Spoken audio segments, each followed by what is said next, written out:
할렐루야. 8월 9일 월요일 기정단 시작하겠습니다. 오늘 말씀은 60장 이사야 60장 1절에서 22절입니다. 이사야 60장은 이사야 전체의 그런 내용 중에 세 번째, 즉 이사야의 내용은 크게 세 단락으로 나눠져 있습니다. 세 부분으로 나눠져 있는데 그 중에서 또 세 번째 부분의 마지막 부분, 그래서 메시아의 그런 영광과 하나님의 은혜로 가득 차 있습니다.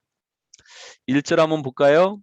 예루살렘아 일어나서 빛을 비추어라. 구원의 빛이 너에게 비추었으며 주님의 영광이 아침 해처럼 너희 위에 떠올랐다. 이렇게 시작되고 있습니다. 오늘 이사야 60장 전체의 그런 그 내용은 예루살렘이 장차받을 영광에 대한 그런 말씀입니다. 우리가 이 말씀을 시작하면서 우리의 마음 가운데 예루살렘이 어디인가 이런 것을 한번 생각해 봐야 되죠. 예루살렘이란 뜻은 평화의 마을, 평강의 도시, 이런 뜻을 담고 있습니다. 예루살렘은 어디입니까? 지금 이스라엘의 그런 수도가 될 수도 있겠고요. 이스라엘의 그런 도시가, 이스라엘 안에 있는 도시가 이제 예루살렘이죠. 그런데 이 평강의 그런 도시 예루살렘은 한 번도 평화로운 적이 별로 없습니다. 지금도 평화롭지 못하고 아마 세계 3차 대전이 일어난다면 예루살렘에서 시작될 것이다. 그런 이야기들을 이제 많이 하고 있지요.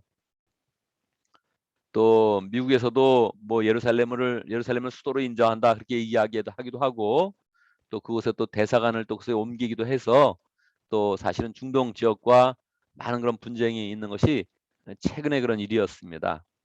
그래서 우리가 예루살렘을 생각을 할 때 좀 더 의미를 영적으로 생각을 해야 될 것 같아요. 평강의 도시, 평화의 마을, 이렇게 주님께서 우리에게 말씀을 하실 때 어떻게 예루살렘이 평강의 도시가 될 수 있는가? 60장 2절, 어둠이 땅을 덮으며 짙은 어둠이 민족을 덮을 것이다. 세상은 그러합니다. 어둠이 항상 덮여져 있는 것이죠. 그러나 오직 너희 위에는 주님께서 아침 해처럼 떠오르시며 그의 영광이 너희 위에 나타날 것이다. 예루살렘은 그 자체가 거룩한 곳이 되지는 않습니다. 그렇죠? 세상의 어느 곳이든 그 자체가 거룩한 곳이 되는 곳은 없습니다. 그런데 이사야의 그런 말씀 가운데서 계속 이사야 후반부에는 메시아에 대한 그런 약속을 계속 주면서 우리에게 이제 새로운 그런 평강의 도시, 평화의 그런 도시에 대해서 이야기를 해주고 있는 것입니다. 그러니 예루살렘은 영적으로 본다면 주님의 그런 임재를 기다리고 메시아를 잘 믿음으로 받아들이는 그런 도시가 바로 예루살렘이 되는 것입니다. 그러니 이것은 우리의 마음 가운데, 야, 우리가 사는 곳이 예루살렘이구나. 우리 오클랜드와 베이 지역과 캘리포니아가 바로 예루살렘이구나. 이런 마음을 가지고 한번 받아들이는 것이 굉장히 좋습니다. 3절 보겠습니다. 이방 나라들이 너의 빛을 보고 찾아오고 뭇 왕이 떠오르는 너의 광명을 보고 너에게로 올 것이다. 예루살렘으로 사람들이 막 가지는 않습니다. 가봐야 별게 없고요. 가면 옛 유물들만 있고 옛 그런 전쟁의 그런 역사만 많이 있지 예루살렘에 간다고 평화를 느끼지는 않습니다. 그런데 예수님을 모시는 그런 곳, 예수님을 믿음으로 받아들인 곳은 이방의 그런 사람들이 다 그 빛을 보고 따라오는 것입니다. 그러니 우리가 교회를 잘 세울 때, 공동체를 잘 세울 때 그곳이 바로 예루살렘이다. 이런 마음을 가지고 오늘 말씀을 읽으면 이게 굉장히 큰 그런 도전이 되는 것이죠. 60장 4절, 눈을 들어 사방을 둘러보아라. 그들이 모두 모여 너에게로 오고 있다. 이 너는 바로 그냥 교회가 될 수도 있고 또 우리의 공동체가 될 수도 있고 그냥 예수 그리스도 그냥 메시아가 될 수도 있겠지. 이걸 이스라엘에 있는 예루살렘으로 본다면 이건 너무 재미가 없고 우리한테 아무런 의미가 없는 것입니다. 그런 성경을 하나님께서 우리에게 주지 않았을 것입니다. 우리에게 지금 모두 지금 몰리고 있다. 이런 마음을 가져야 되죠. 어떤 사람이 몰리고 있습니까? 목자가 되기를 소원하는 그런 사람, 영혼권하여 제자 삼기를 원하는 그런 사람. 그래서 우리는 평신도 세미나도 해야 되는 거고, 더 역량이 된다면 목회자 세미나도 해서 가정교회를 전파하고 복음을 전파하고 곳곳에 교회를 세우고 목자를 세울 수 있는 그런 소망을 가져야 하는 것이죠. 5절, 그때 이것을 보는 너의 얼굴에는 기쁨이 넘치고 흥분한 너의 가슴은 설레고 기쁨의 벅찬 가슴은 터질 듯 할 것이다. 할렐루야. 여러분, 우리 이런 마음으로 살아야 되지 않겠습니까? 나이가 들면 뭐 기쁨이 넘치고 흥분하고 이런 경우가 없어요. 흥분이 잘 안 되는 거예요. 나이가 들면 다 "아유 세상 그렇지 뭐 먹을 거 먹어봐도 그랬고 볼 거 봐도 뭐 그 흥분되는 게 없는 것입니다." 그러나 주님께서 주시는 그런 소망과 은혜로 나아가면 정말 우리가 계속 사람들을 계속 목자로 세워나가고 목사님들을 변화시키고 교회를 세워나가고 이 땅을 메시아를 잘 받아들이는 그런 그 나라로 만들어 간다면 그게 우리의 그런 가슴을 정말 터지게 만드는 것이죠. 그건 소망만 품어도 이 터지는 것입니다. 잘 안 돼서 문제지. 그런 소망을 품고 주님을 의지하여서 그 소망으로 나가면 하나님께서 우리의 그런 삶을 정말 정말 풍성하게 인도해 주시는 것이죠. 60장 8절 저기 구름대처럼 몰려오는 저 사람들이 누구냐? 누굽니까? 하나님의 백성들이죠. 복음을 사모하고 예수님을 사모해서 나오는 그런 사람들이죠. 우리는 이런 사람들을 맞이해야 되는 거예요. 제 보금자리로 돌아오는 비둘기처럼 날아오는 저 사람들이 누구냐? 하나님의 그런 백성들이죠. 이스라엘 사람들이 볼 땐 누구겠습니까? 포로에서 돌아오는 그런 사람들이죠. 얼마나 재미가 없어요. 포로에서 돌아와서 어떻게 살았어요? 예수님을 온전히 받아들이지 않으면 이게 뭐 아무리 소망을 품어야 재미가 없는 것입니다. 그거 해봐야 다 뭐 구호에 불과한 것이 세상에서는 뭐 아무리 사람들이 모여봐야 별거 없습니다. 얼마 전에 올림픽이 끝났을 때 일본 사람들은 뭐라 그럽니까? 뭐 평화의 잔치요, 뭐 대단한 축제처럼 얘기하지만 얼마나 부끄럽습니까?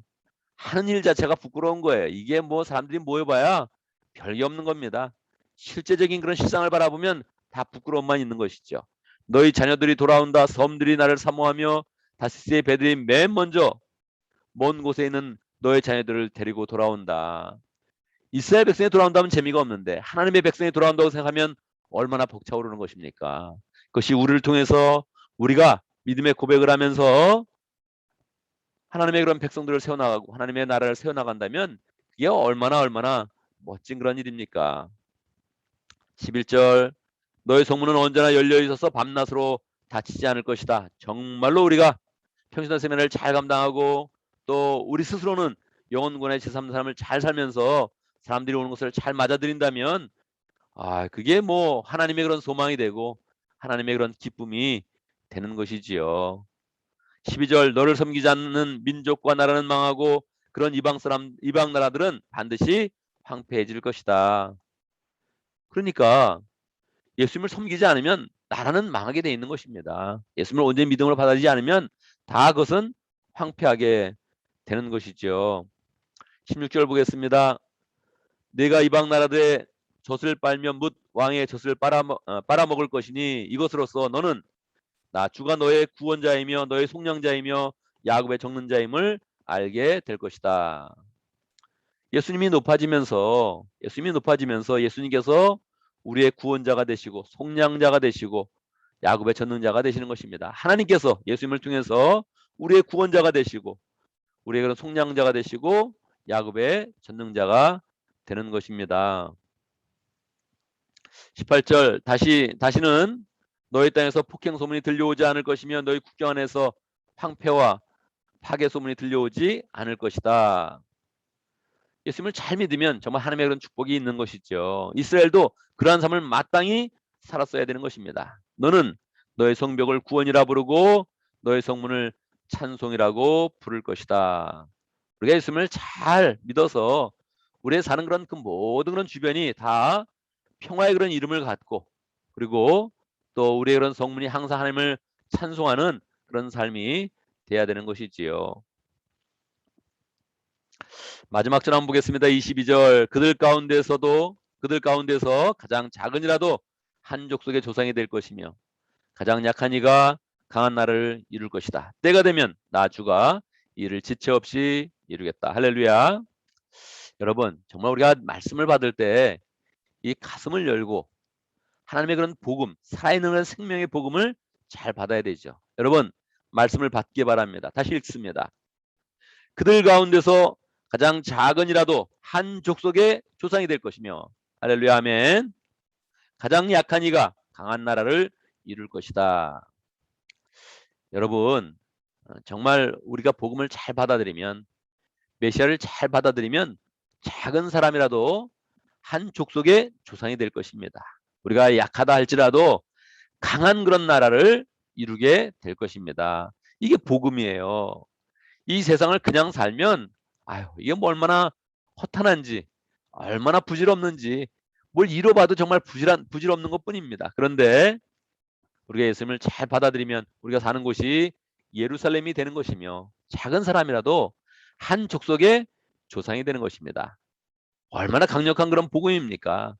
정말 우리는 예수님을 잘 받아들여서 우리가 나라가 되어지며 강한 나라를 이루며 하나님 나라를 이루며 하나님의 은혜를 풍성하게 펼치는 복된 그런 삶을 잘 살아야 되는 것입니다.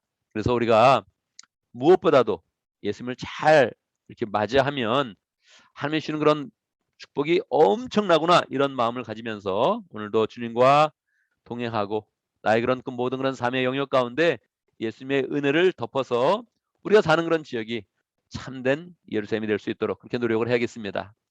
이 마음, 예수님을 중심으로 한 이 마음을 가지 못하면 어설프게 사람들은 예루살렘에 가고 싶어하는 그런 마음, 딴 곳을 굉장히 높게 생각하고 자기를 낮추는 그런 엉성한 그런 삶을 살게 되는 것입니다. 그래서 우리가 믿음 가운데서 하나님께서 우리를 예루살렘으로 세워주시고 한 족속의 조상으로 세워주시고 그리고 강한 그런 나라를 이루게 하시는 것 예수님을 통해서 내가 이 축복을 잘 받겠다 이렇게 마음을 먹어야겠습니다. 오늘도 말씀 가운데 기도 제목을 붙잡습니다. 우리가 주님을 잘 모셔서 한 족속의 조상이 되며 복음의 조상이 되며 또 하나님 나라가 되어질 수 있도록 우리가 사는 곳을 예루살렘 평화의 도시로 잘 만들어갈 수 있도록 함께 기도합니다. 오늘도 목장을 위해서 기도하는데 윙글라바 목장을 위해서 기도하겠습니다. 이지훈 목자님, 이로주 목녀님, 모원들과 신호영 선교사님 위해서 기도하겠습니다. 교회를 위해서 기도하는데 우리 모든 그런 믿음의 식구들이 아침에는 큐티하고 저녁에는 감사 나눔을 하고 잘 감당할 수 있도록 함께 기도합니다. 우리가 어디에 있든지 함께 큐티하고 감사 나눔을 하면 서로를 잘 알아가면서 믿음의 공체를 이루어서 서로를 축복하고 또 든든히 서가면서 정말로 한 족속의 조상이 되는 그런 삶으로 잘 나가게 되는 것입니다. 잘 감당하면서 우리의 그런 삶 가운데 은혜가 풍성하고 말씀의 은혜가 있고 또 하나님이 주시는 건 축복의 약속이 있는 복된 삶이 될 수 있도록 함께 기도합니다. 제가 먼저 기도하고 함께 또 기도하는 시간 갖도록 하겠습니다. 기도하겠습니다. 주님의 은혜를 감사합니다. 지극히 작은 자 정말로 이 세상 가운데 부질없이 살아가는 인생 가운데 우리 주님이 찾아오셔서 우리 가운데 소망을 주시고 우리가 사는 곳은 예루살렘이 되게 하여 주시고 평화의 도시가 될 수 있도록 역사해 주시고 우리의 그런 삶은 한 족속의 조상이 되며 한 나라의 조상이 되는 그런 복된 삶으로 인도해 주시니 감사합니다. 우리가 주님을 바라보지 않으면 어떻게 이러한 일들이 이루어질 수 있겠습니까? 우리는 정말로 부질없는 삶으로 인생을 마치게 될 것인데 하나님께서 예수님을 통하여서 우리에게 큰 소망을 주며 우리가 더 많은 일을 감당하도록 소망 가운데 많은 일을 감당하도록 인도하고 계십니다. 하나님 우리 예수님을 굳게 믿으며 우리의 삶의 모든 영역 가운데 주님께 순종하고 주의 말씀을 잘 지키며 우리의 삶이 복되게 하시고 우리 주변이 복되게 하시고 우리가 사는 그런 주변에 구원이라는 그런 이름이 늘 새겨질 수 있도록 역사하여 주옵소서. 우리 공처가 믿음으로 서서 이 예루살렘을 만드는 일을 더 잘 감당할 수 있도록 축복하여 주옵소서. 하나님 우리에게 각자의 모든 그런 삶 가운데 목장을 허락하시니 감사합니다. 목장을 통해서 하나님 나라의 역사를 또 풍성하게 경험하게 하시고 누리게 하시고 사랑을 잘 받으며 사랑을 하며 살아갈 수 있도록 인도하여 주옵소서. 민글라바 목장의 이지훈 목자님, 이로주 목님 축복해 주시고 주님을 사랑하는 그 마음으로 행복한 목장을 잘 세우려고 할 때마다 행복이 넘치게 하시고 은혜가 넘치도록 역사해 주옵소서. 목원들도 축복해 주시고 모일 때마다 기쁨이 늘 넘칠 수 있도록 역사해 주시고 신우영 선교사님 미얀마를 품고서 열정으로 사용할 때마다 하나님께서 은혜를 풀어주시고 하나님 기쁨 가운데서 정말로 신학교 사역과 또 미얀마 사람들을 위한 그 모든 일들을 잘 감당할 수 있도록 역사하여 주옵소서. 우리 교회를 위해서 기도합니다. 하나님 우리가 아침에는 큐티 저녁에는 감사 나눔 잘 할 수 있도록 인도하시고 이것이 우리의 삶의 기쁨이 되게 하시고 소망이 되게 하시고 능력이 될 수 있도록 역사해 주옵소서. 하나님의 은혜는 날마다 더 풍성해지는 것인데 하나님 우리의 그런 모든 그런 신앙생활이 날마다 함께 나누며 영성을 세워가며 하나님을 더 굳게 붙잡을 수 있도록 축복하여 주옵소서. 하나님 아버지 주연의 가운데 또 8월 9일 또 아침을 시작했습니다. 오늘 하는 모든 일 가운데 함께 하시고 주의 능력을 보여주시고 지혜를 보여주시고 안전하게 해주시고 사고 없게 하시고 모든 그 믿음의 그런 자녀들도 하나님의 은혜 가운데 잘 자라갈 수 있도록 축복하여 주옵소서. 예수님의 이름으로 기도드리옵나이다. 아멘.